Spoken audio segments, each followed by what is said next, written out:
Hey guys, welcome back to my channel, SAP with IK. Hope you're all doing good. So today's topic will be on the integration process between the production planning and the warehouse management modules. So in this topic, we'll discuss about the organizational structure, how it will be when we have a warehouse management activated in a particular plant, and what factors basically integrates these two modules together, and also how the process flows between the production planning and the warehouse management module. So let's get started.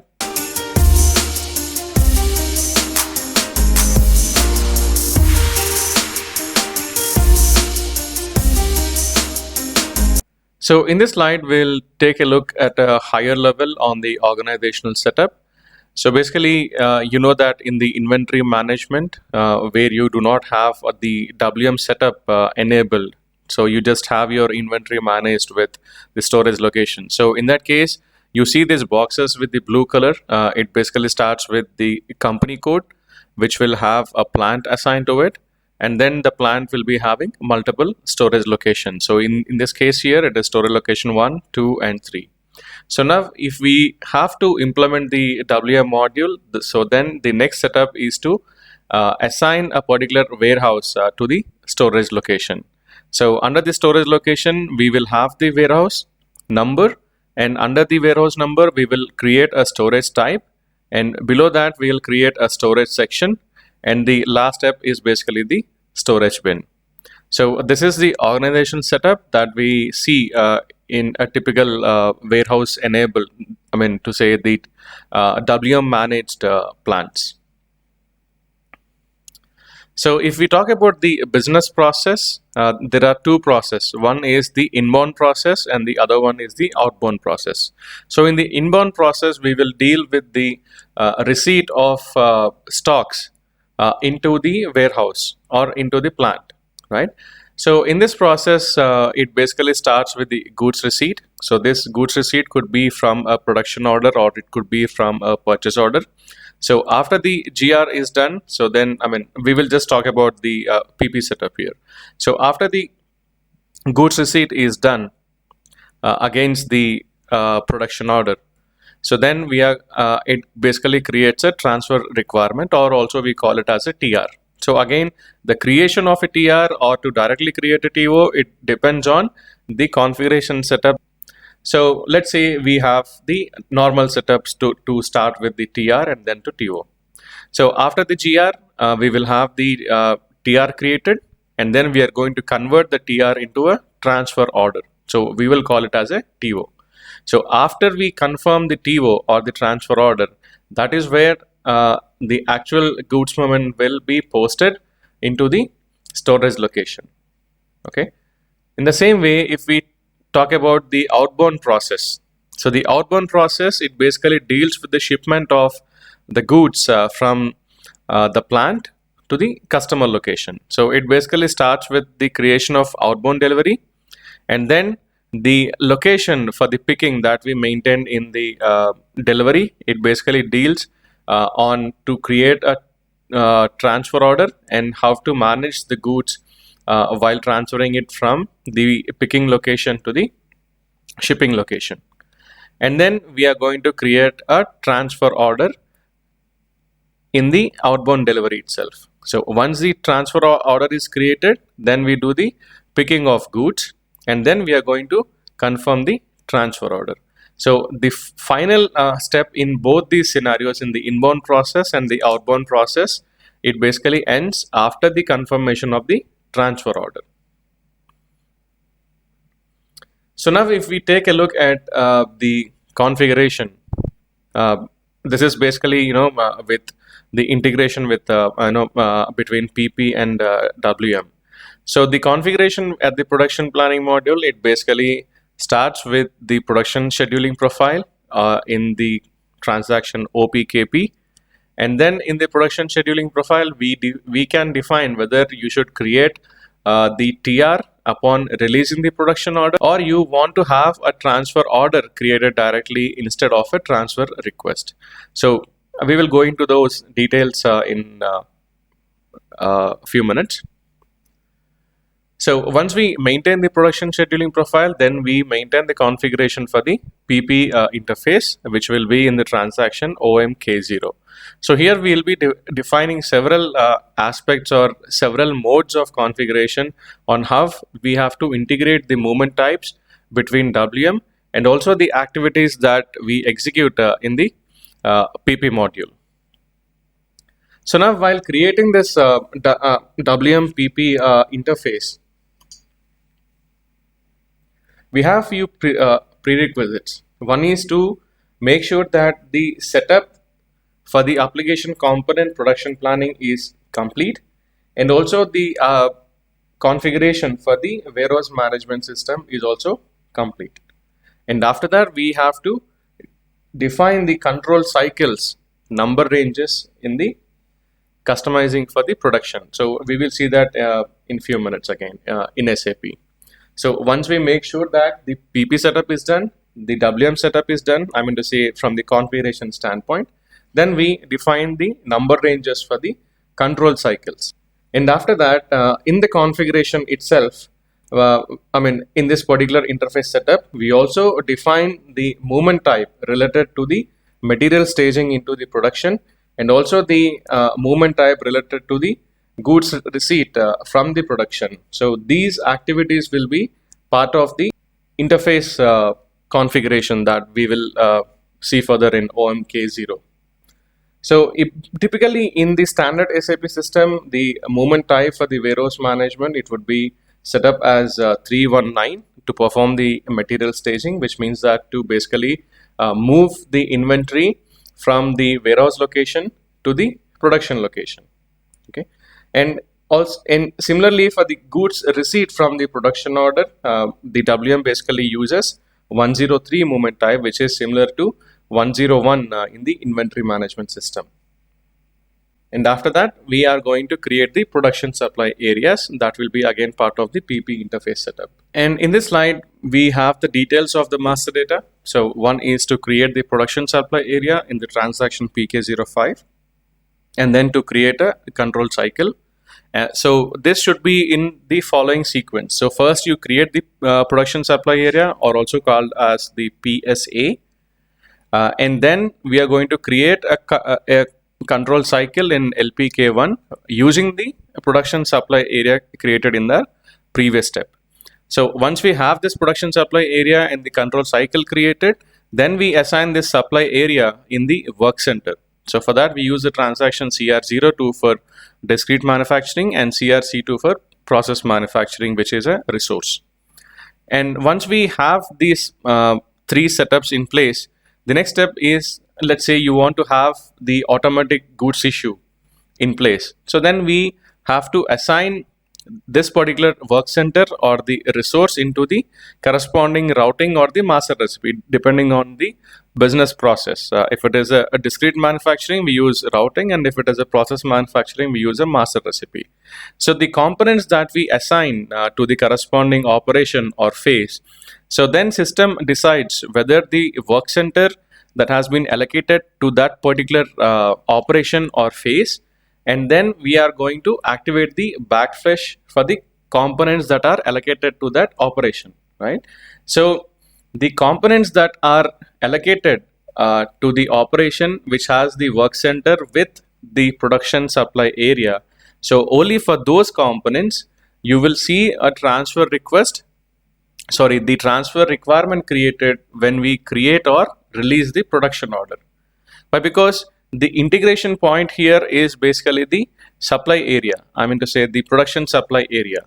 So whatever components are assigned or pegged to this production supply area, only for those components the transfer requirements will be created as part of the WM integration setup. So now let's go into SAP and take a look at these configurations and the master data parameters.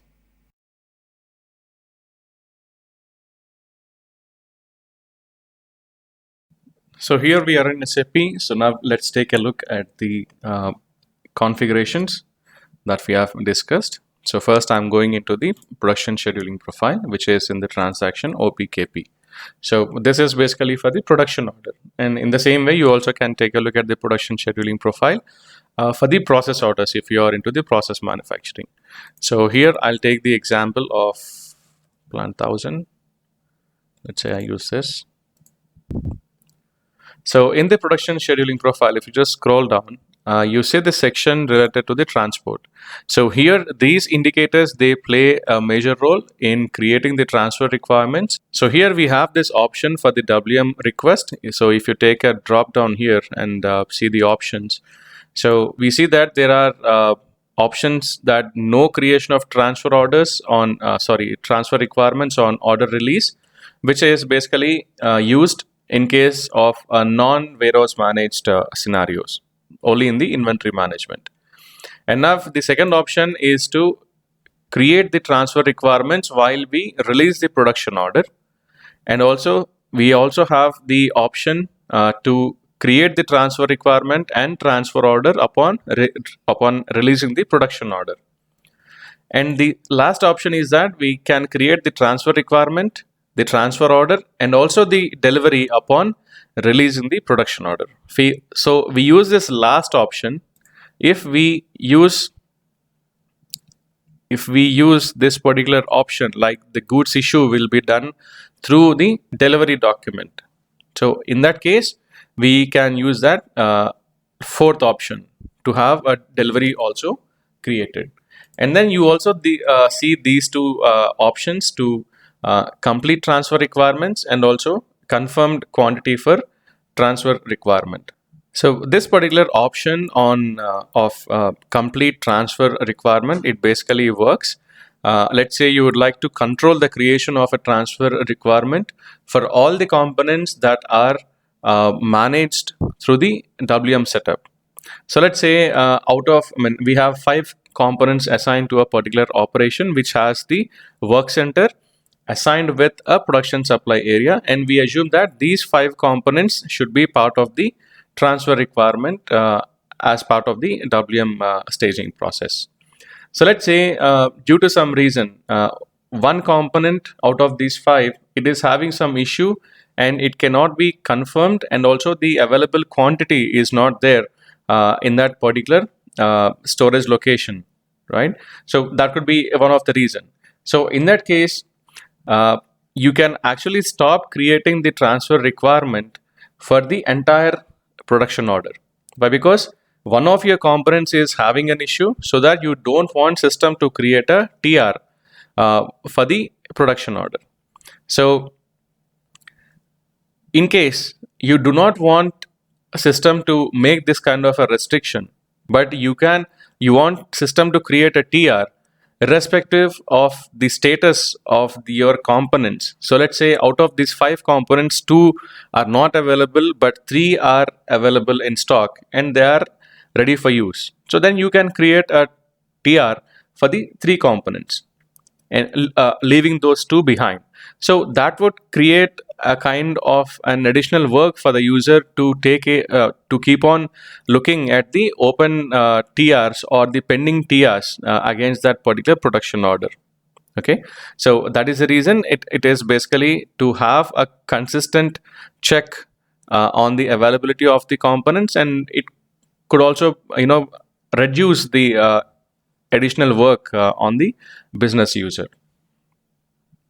And then the second option is to use the confirmed quantity for the transfer requirement. So this basically deals with the requirement quantity versus the available stock of that particular component in the production order. Okay, so this is what we can do here in the production scheduling profile. So the next one is to go with the the PP interface, which will be in the transaction OMK0. So here in this PP interface, we can assign the production supply area, and also we can assign the movement types for the replenishments of stocks, and also we can control the material staging, the production view for the discrete manufacturing for the PP, and the process manufacturing with the PPPI options. So let's go into these details. So this production supply area can be assigned here for each and every plant, which is also your master data. So you will not have a transport created for this particular setup. So if I go into the details of this particular production supply area, this again takes you to the transaction PK05.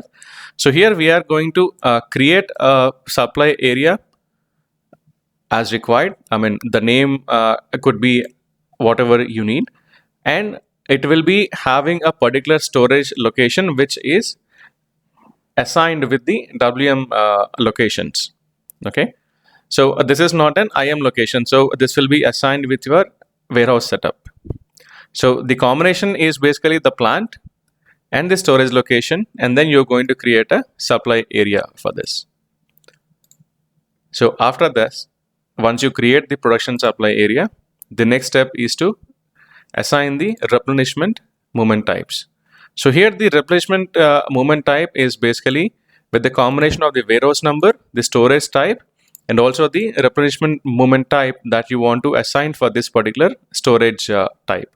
So let's say for the production supply, which is having the storage type as 100. So if you do a drop down here, you can see the storage types are available or created in the system for each and every activity. So for 100, we should always use the movement type as 319. This is basically for the staging of materials for the production purpose. Okay, so make sure you always have 319 assigned to the storage type 100 for your warehouse number. And after that, with the control of material staging, click on general. So here you can just assign the plant, the production supply area, and also the material staging indicator. If you want to do it as a pick part, or you want to make it as a release order part, or if you want to do it as a manual staging. So again, if you're into the EWM, which is the extended warehouse management, then you can use this particular option for the material staging. And then the production view, which has the PP. So again, this navigates you into the production scheduling profile. In the same way, if I go into the PPPI, this navigates to the production scheduling profile of the process industry or the process order. So here again, we see the same setup for the transport, right? So that's about the PP interface. And the next step is about the replenishment movement types in OMLJ.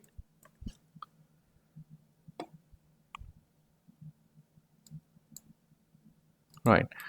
So here, if we take a look, maybe I'll take one example. Yeah, 103. So like we discussed earlier, we see the movement type against the production order GR, which is 103. So that will be defaulted based on the standard configuration that we assign to the warehouse number and the movement type 103. So this is basically for the goods receipt for the production order. And here you can play with these options on how to create the transfer order and how the confirmation of the transfer orders can be managed. So after this, we have to assign the number ranges for the control cycles, right? So let's go into SPRO in the implementation guide. And now we'll scroll down to production, and here we have Kanban, and here we define the number range for a control cycle. So if we take a look at the control cycle, so right now the number status for the control cycle that we have created in LPK1 with the combination of the production supply area, that has the number 448. So let me open a new window and show you the report for the control cycle, which is LS41, and I'm going to execute it wide open. So these are the list of control cycles that we have created so far, and I'll just sort this in descending, and you can see that the control cycle number is 448, which is our according to our number range status. So these are the number ranges that we have created. And now if we take a look at the control cycle, so I'm going into the transaction LPK1. So here you have the option to create a control cycle with the combination of the material, plant, and the supply area. So we don't want to have this control cycle data being, enormous for each and every material in your plant. So for that, we can leave the material field as blank, but we will have the we will maintain the combination of the plant and the supply area. So let's say I take the supply area. Now hit on enter. Okay, this is already existing, so I'll go into the change mode. Yeah, so the control cycle, it will have the combination of the plant, the production storage location, the production supply area, the warehouse number, and then the storage type. So the warehouse number is again assigned to this particular plant, which will be assigned to a storage location again, right? And the storage type as 100. So if I open this options, so 100, it basically stands for the production supply, right?